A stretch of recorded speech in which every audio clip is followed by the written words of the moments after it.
Top 100 Scary SCPs.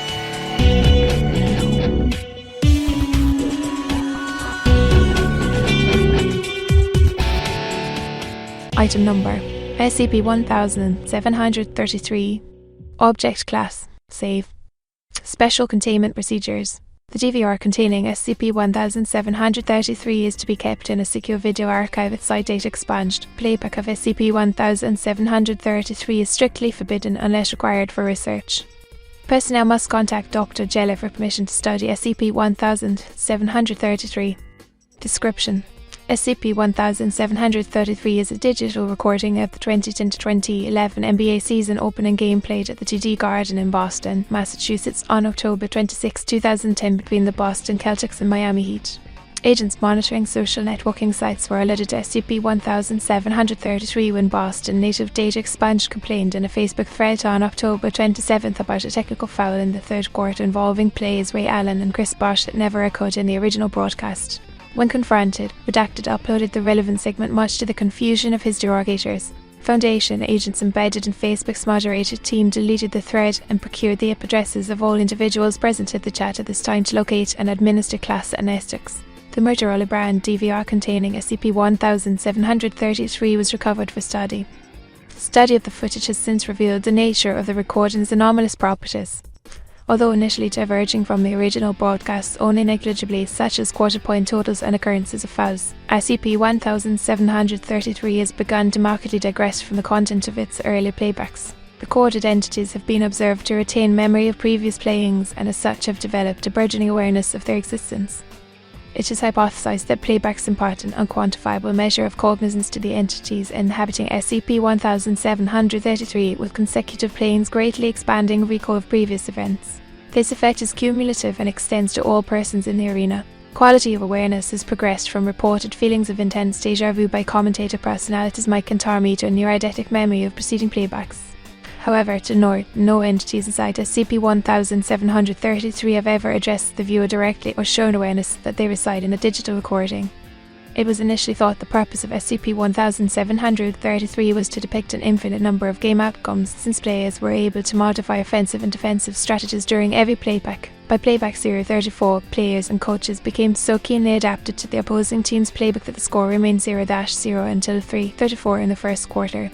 As quality of recall was still weak in early stage iterations, memory of preceding playbacks likely manifested as a vague intuition felt by players, fans, and team personnel alike, interfering with their ability to grasp the full scope of their situation.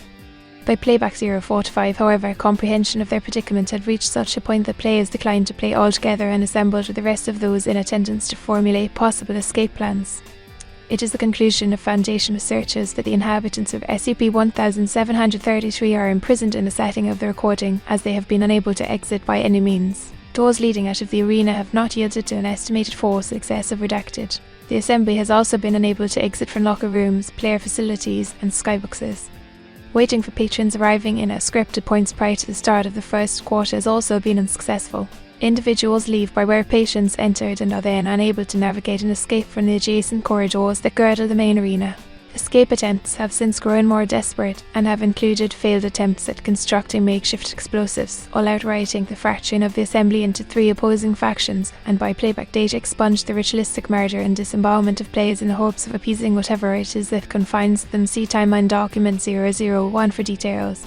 However, upon the beginning of a new playback, all persons are returned to their pre-game status unharmed. Researchers have been unable to duplicate the effects of SCP-1733 with other recordings made by the DVR, confirming the device is not the source of SCP-1733's aberrant properties. Due to the distress visited upon inhabitants of SCP-1733, testing has been suspended indefinitely. Partial Timeline Document 001. Here we go. Playback 002, first recorded deviation from recorded broadcast. TD Garden Crab boos the Miami Heat during entrance. Miami Heat forward LeBron James observed to have scowled and shaken his head dismissively at the crowd. Playback 015, score remains 0-0 for 8 consecutive positions. Fans appear noticeably subdued when displayed on the facility's HD scoreboard screen. Celtics power forward Glenn Davis is able to execute a crucial block late in the fourth quarter on LeBron James he could not complete during the original broadcast, securing the Celtics lead. Commentators note Glenn Davis's dedication to performing well on both sides of the court in spite of the Big Three's blistering ball movement on offensive plays. A nascent awareness of previously played games has begun to form. Playback 026. First Miami Heat victory, 112-85. Crowd becomes aggressive, shouting obscenities and hurling foodstuffs at the Celtics. Colour commentator Tom Hainson understood the frustration, criticising the Celtics coaching staff for becoming so complacent after having cracked the code of a Miami Heat offence. As this is the first game together for the Miami Big Three, it is unlikely any coaching personnel would have become so adjusted to an unfamiliar offence in a single game. Playback 027. Commentators Mike and Tommy note a feeling of déjà vu during the Heat's grandiose entrance. Crowd remains subdued during key Celtics plays. Celtics emerged the victors, prompting Tom Hainson to remark the Celtics have come a long way winning back the hearts of their fans. When asked to elaborate by Mike Gorman, Hainson could only respond that he felt the team had an embarrassment to atone for, but could not specify further. Playback 044. Teams emerged disoriented and confused. Game is suspended. Majority of time is spent by medical professionals assessing the mental state of players who remain convinced they had dreamt playing the season opener frequently the previous night. When informed of the situation by team staff, commentators Mike and Tommy affirm the same feeling. Crowd is also afflicted. Recording ends with courtside correspondents interviewing members of the crowd on the nature of their dreams. Playback 045. Players refuse to play. Cameramen, facility personnel, players, commentators and crowd members gather in the court to appraise the situation. All persons are convinced they are reliving the same game repeatedly. Doors are tested but cannot be budged. Recording closes as crowd begins to fashion makeshift weapons to pry open doors. Last instance of camera being manipulated by the camera crew. All following playbacks are seen through a single static shot of a broadcast view camera. Playback 051. No attempts to exit the building have succeeded. All exits in the arena and adjacent areas remain sealed. A physical altercation in balcony section 318 between an inebriated group of college-aged males and one older male leaves the older male concussed on the floor and unconscious. As broadcast camera is unable to pick up audible voices on opposite side of the arena, presumably the dispute occurred over the group of males not assisting with escape plans. First recorded violent incident. Playback 052. The man knocked unconscious in previous playback is returned to previous state unharmed upon the beginning of current recording. The man ambushes and bludgeons one of his attackers to death at 34-12 mark. Playback 055. Cognitization has progressed to such a point that the crowd is now able to remember the events of that week, as well as friends and family members outside the facility. Attempts to contact outside for help are met with failure. Playback 065.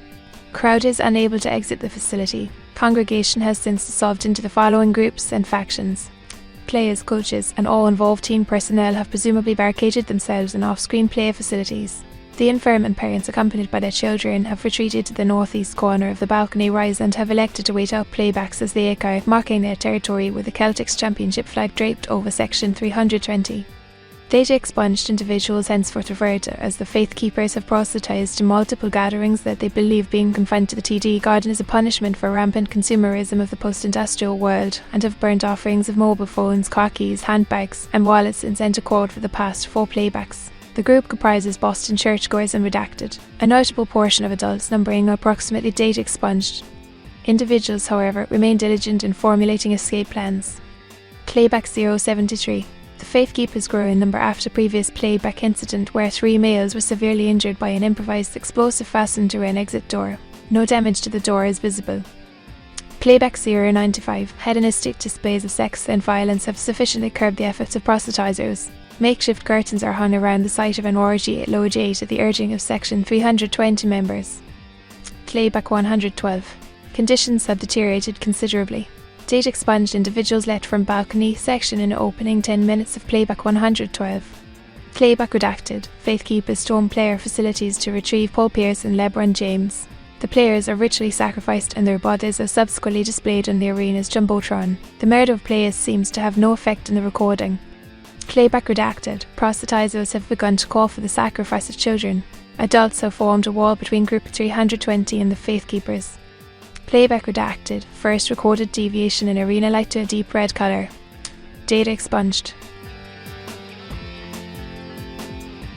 I'm not sure which would be more entertaining, watching this grotesque display of sociological degradation, or just filling the arena with 25,000 violent animals and letting them have a free-for-all.